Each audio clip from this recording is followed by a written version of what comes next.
Today, I have a special guest, Suzanne Brown, a global coffee and tea marketing expert. She is an accomplished marketing communications professional, well recognized for her expertise.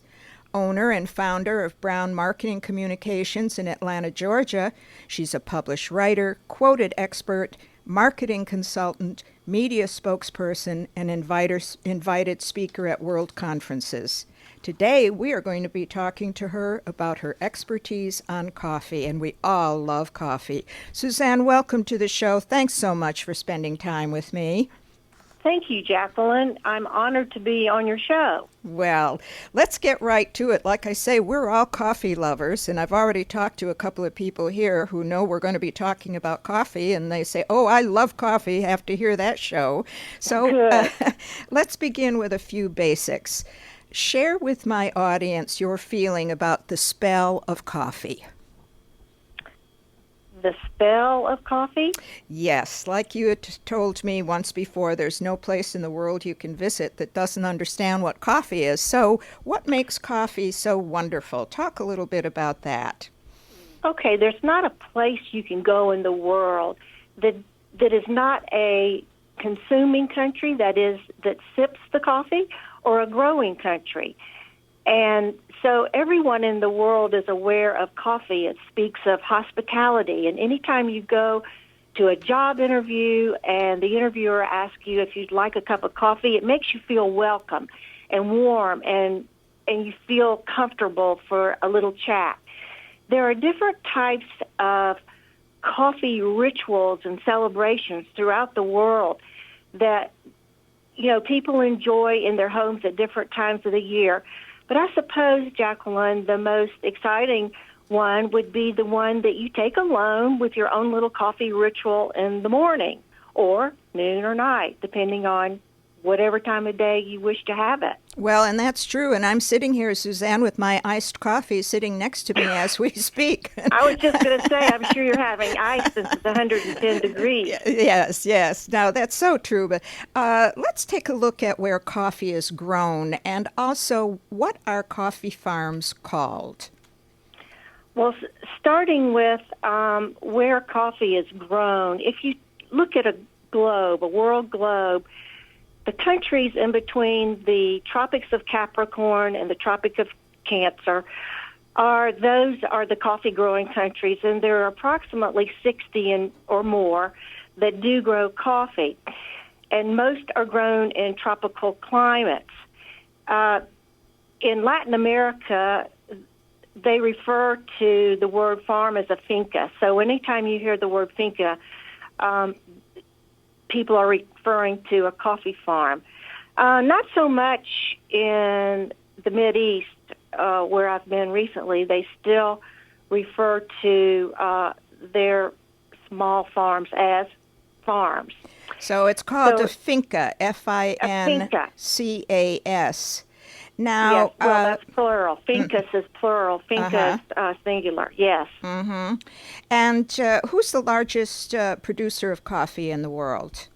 That's Brazil from the song. Mm-hmm. Right. There's a lot of coffee in Brazil. Yes, there is. And I was surprised to see that Vietnam was the second largest producer, followed, of course, as we all know, Colombia. We all love Colombian coffee.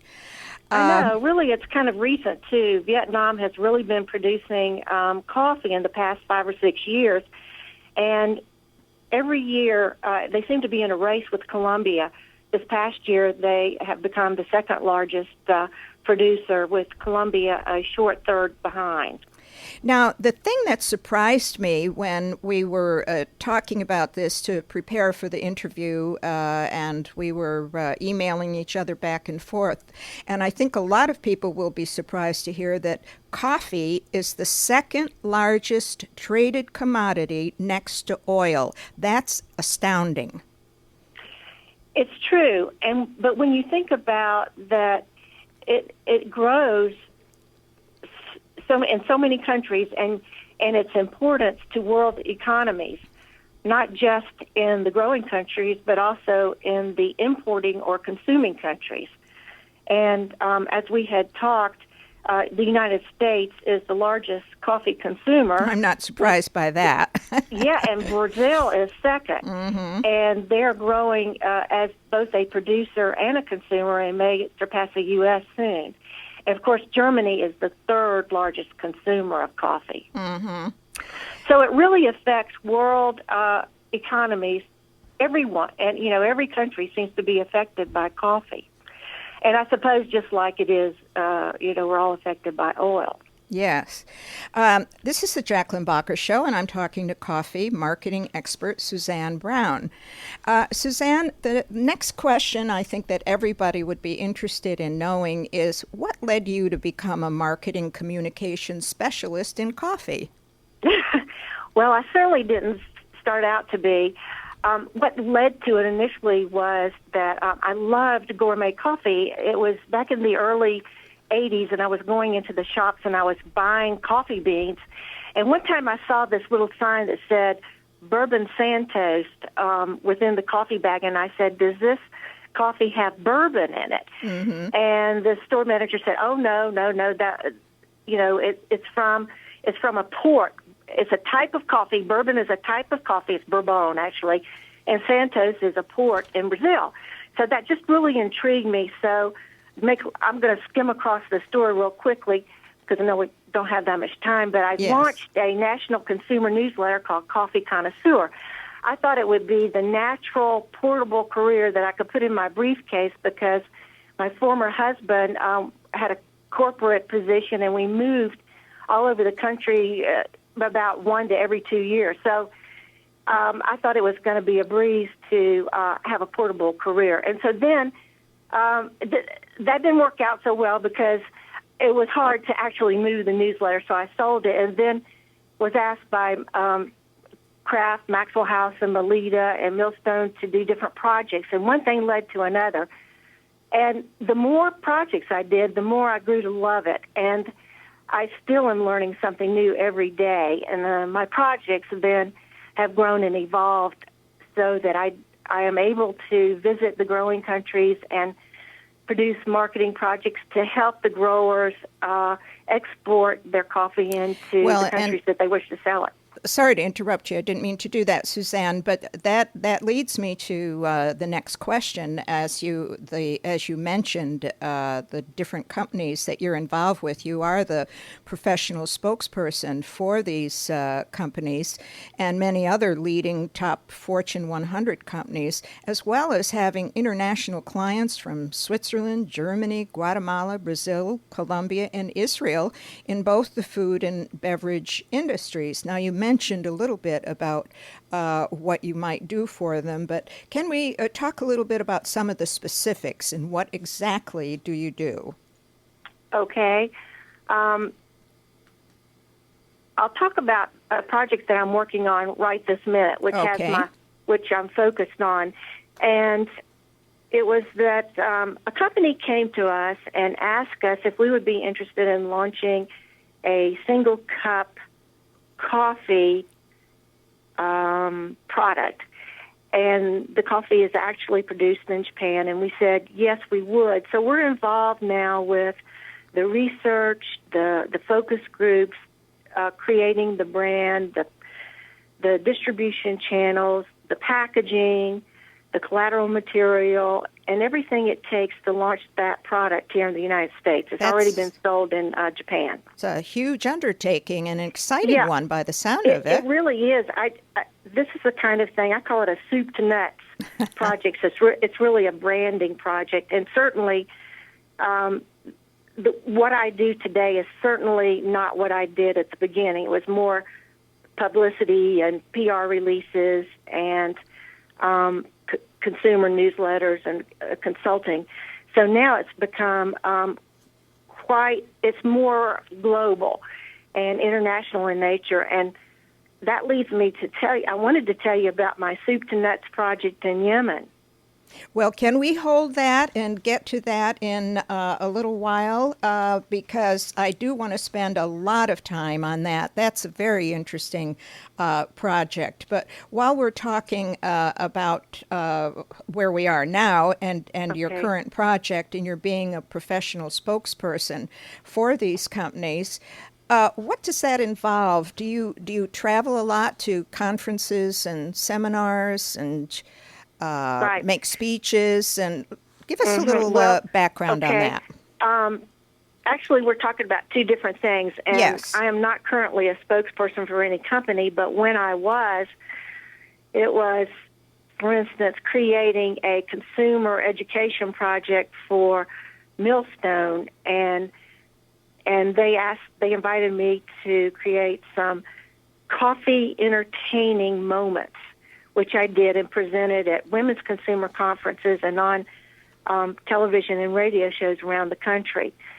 I did something similar with Melita, trying to create the coffee moments, coffee parties, and themes, because it's so easy to have a brunch with a coffee theme, such as, a tropical theme using tropical foods along with maybe two or three different coffees from, say, Colombia or Costa Rica and Mexico, and then have your guest create their own coffee and learn about each one of them so that by the time they leave your house, they can become a coffee connoisseur. And it's really a lot of fun. Oh, it sounds like a lot of fun.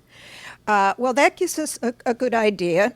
And to update it, just to repeat what you said, you're no longer a professional spokesperson, but you do still attend some of these conferences and seminars, Oh, I yes, of course. assume. Right. Well, what I would do with the international conferences, I was asked by Teen Coffee Trade Journal, which is the premier international trade journal to the coffee and tea industry, and I've been marketing correspondent for that magazine for about 25 years, and they asked me to talk about trends mostly, and I would talk about trends in the coffee industry, the tea industry, the ready-to-drink bottles. You drink the tea in the bottle or the coffee in the bottle. Right. And I would give presentations on that, on those topics. I also did a presentation on the trend in food service, which is real big now, and working with the chefs.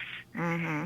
And so this is a way that I was able to meet a lot of people and, of course, hopefully be in contact with them for future business. And expand your horizon that way.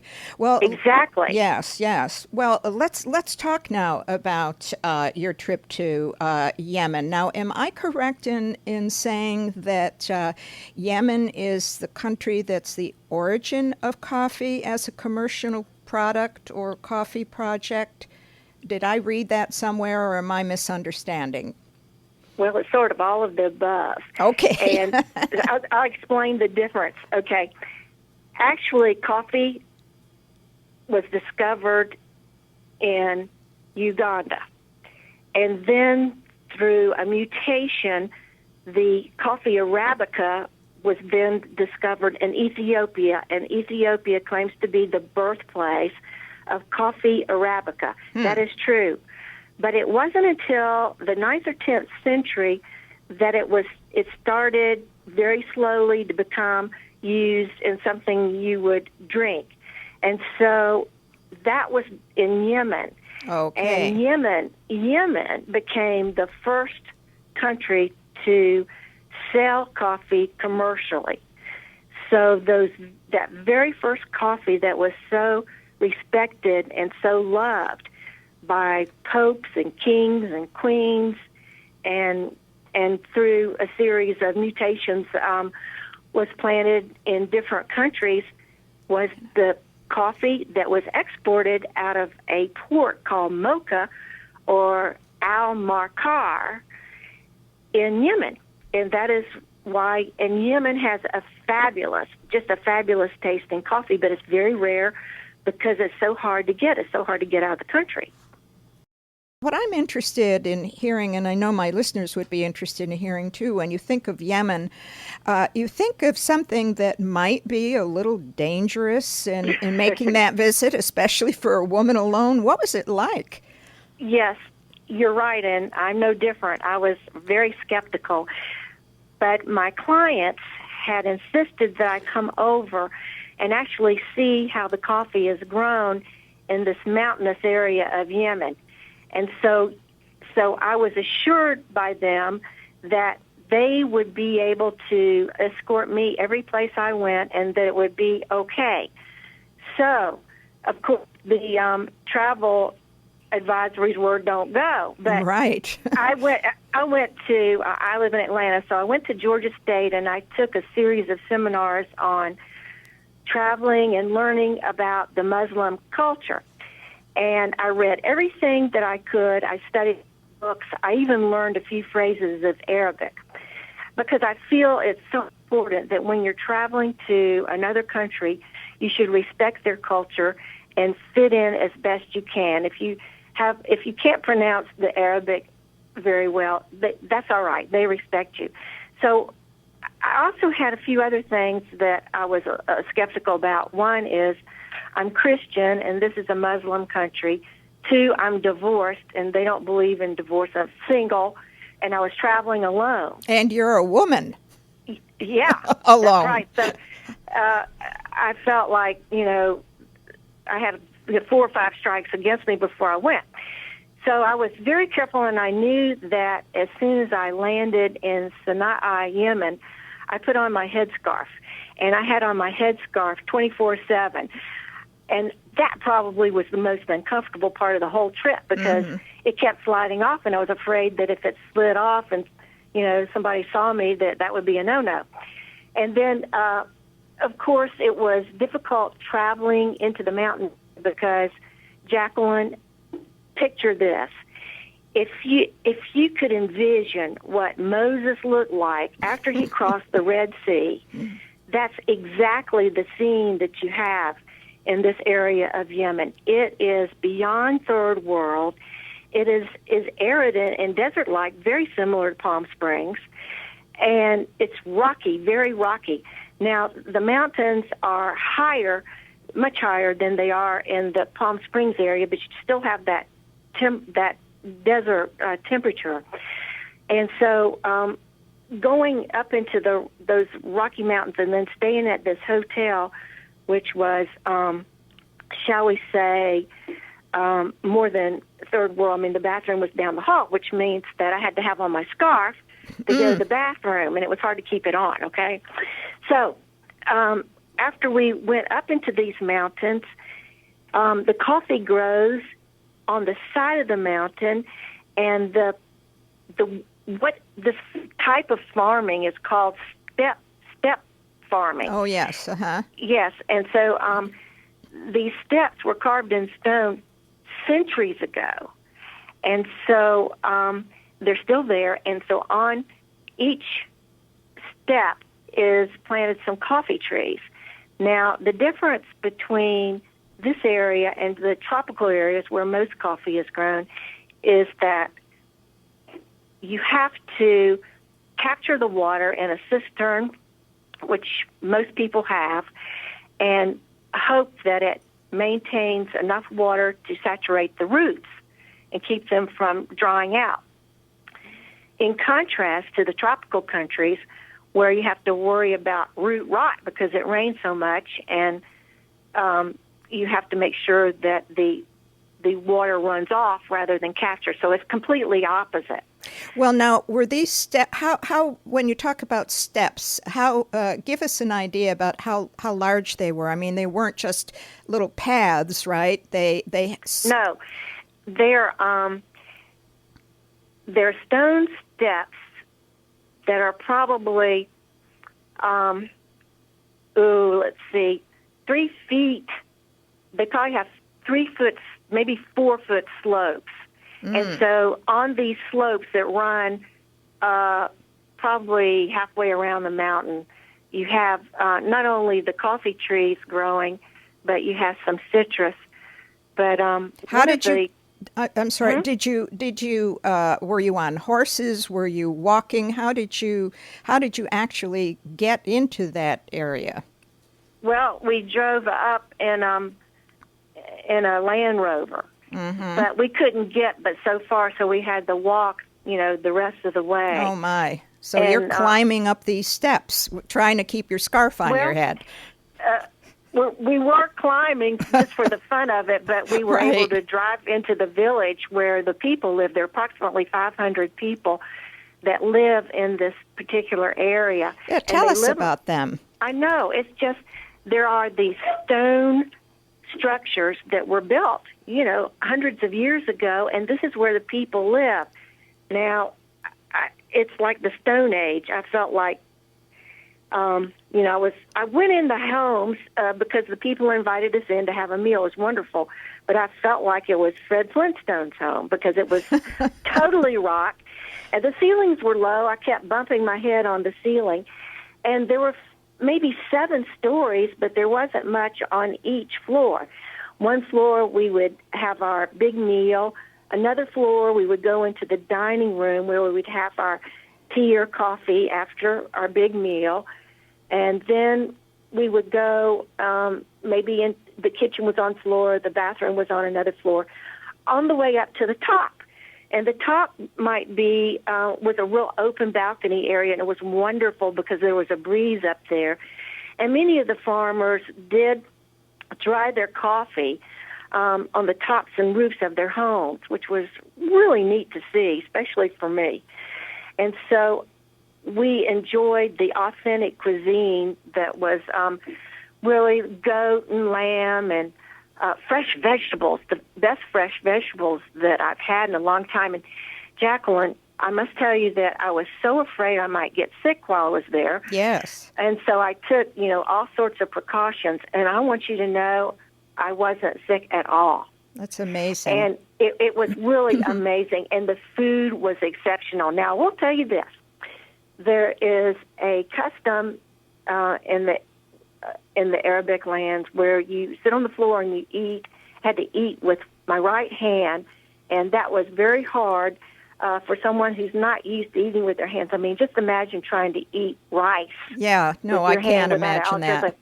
And they were so neat when they ate, and they didn't have to use any napkins. But fortunately, my client was feeling sorry for me, so he brought in a box of Kleenex. And so by the time I finished my meal, I had about 10 pieces of Kleenex wadded up next to my plate. That was just another experience. And, of course, another part of the meal that was quite different than our culture is that the men burped loudly, and of course that means it was so wonderful. But when I heard it the first time, it was quite startling. And so there were a lot of little things and customs that I learned about and participated in. Well, now, did the men and women eat together, or yes. They did? So there was no separation in an instance like that. No, not in our area at all. And how did they treat you? Were they polite? Were they distant? Oh, yeah. No. It was interesting because they've honestly treated me like a queen. I've never had such wonderful treatment. Of course, my clients are very nice, very educated and well-traveled, and all the people that work for them are very kind, very nice.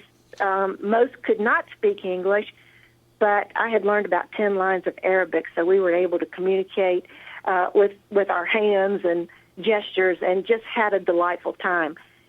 I felt like I was not in danger. And I think, and one of the things I discovered was that, unfortunately, the media doesn't always report the details of what traveling in these third world countries might be like. And certainly you have to be careful not to go into certain areas, but as long as you know that, and as long as you have your trip planned, then you're okay. But a lot of times we're reading in the papers about some of these areas that are not safe and have gotten into some trouble over there, but it's probably in those areas where they're really not supposed to be. Yes, yes. Now, you were escorted all along the way, though, weren't you, from your arrival and so forth? Yes. Yes. Mm-hmm. That was because I really wanted to be, and my client was so nice and so gracious to accommodate me in that way. Could you try to, I know you probably don't have a map in front of you, and certainly I don't have a map of Yemen, but could you give us some idea about where this mountain range is, just for those people out there that like to know those facts? Certainly. Okay, if you're looking at a map and you see Yemen, which is in actually Southwest Asia, and you look at the Red Sea and the area of Africa, which is Eritrea, and right across the Red Sea, which is about 30 miles, you'll see Yemen. And straight above, about if you look at the area of Yemen, the Haraz Mountains are in the northwest section. Would you repeat the name of those mountains? Haraz, Haraz, Haraz Mountains, and they're in the northwest section of Yemen, about a 2-hour drive from the capital, which is Sana'a, and it's a 2-hour drive because of the rocky terrain. Right. And you can visit. They have, there are tours you can take throughout that are safe. You're listening to the Jacqueline Bacher Show on AM 1340 KPTR, and my guest is Suzanne Brown, an expert in coffee, and we're hearing a wonderful story about her visit to Yemen, and she has just described the location. How large a geographical area is this where they do grow the coffee, either in terms of hectares or acres or their production or... Well, it's a very small area in terms of coffee farms, and it's mostly small farms that are actually in the yards of the families that grow it. And there, like I said, there's about 500 families, and they supply all the coffee that's grown in this particular area. Now, coffee is grown in other parts of Yemen as well, but this is the very best coffee that's produced in Yemen. And what makes it so great? It's a combination of altitude and weather and water and care. And can we buy it here yet, or is this all too new? Yes, I know that Pete's was selling it. Oh, I love Pete's coffee. Right, and some of some very special coffee companies, I think, let's see. Well, that's good enough. Well, People around here know Pete's coffee. That leads me to ask the question then about you are such an expert, so that you are familiar with all the trends. Recently, a new Starbucks 15th Avenue was opened in Palm Springs. How do you think their new speedier service using automated machines to compete with Dunkin' Donuts and McDonald's will affect their image of having baristas make their drinks? And how do you see this affecting the other specialty coffee realtors? Well, retailers, sorry. We have about a minute and a half left. Okay, I'll just quickly kind of give you a synopsis. I admire Starbucks for their innovation, their creativity, and everything that they've done that helped promote the coffee industry. But right now, it's very tough for Starbucks to be able to compete with McDonald's and Dunkin' Donut. I hope this 15th Avenue concept will work. They're also serving food and wine, so they have alcohol, license as well.